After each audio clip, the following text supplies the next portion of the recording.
In this tutorial, I will show you how to install Endpoint on a computer. We will start on a land-based Office PC, then I will show you what needs to be done on the PC on board.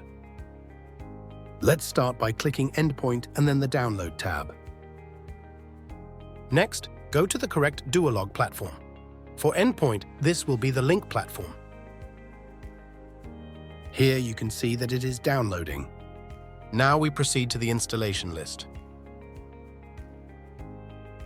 Let's create a new activation code.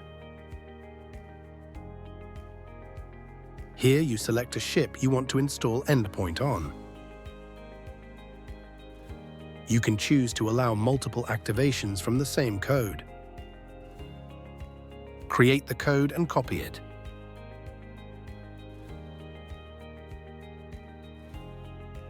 If you forget to copy the code, you can easily find it and copy it from the list here. You now have 7 days to use the code. Let's move over to the PC onboard.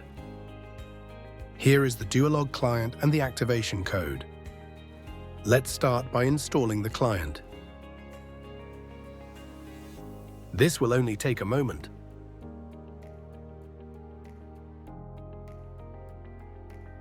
Here we select Endpoint Security and install. Now we just wait. Once this has finished installing, we will open the registration page and use the activation code to activate the new installation. I apologize for the wait. Now we can open the registration page. Here we check the connectivity.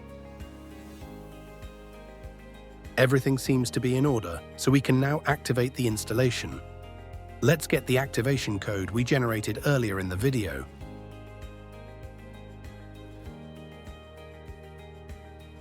Simply paste the code here and activate. The installation will now be available in the Dualog portal.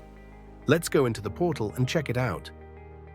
In Endpoint, we can now see that the number of devices has increased from 19 to 20. If we click the ship, we can also see the device listed here. But ESET is not installed yet, so I click this arrow to download ESET on the device. Simply click Confirm. It will now take 10 to 15 minutes for ESET to be installed on the device. Now we are back on the ship, and as you can see, the computer is automatically downloading ESET. Once the download is complete, the computer will also update itself. Thank you for tuning in to my demo.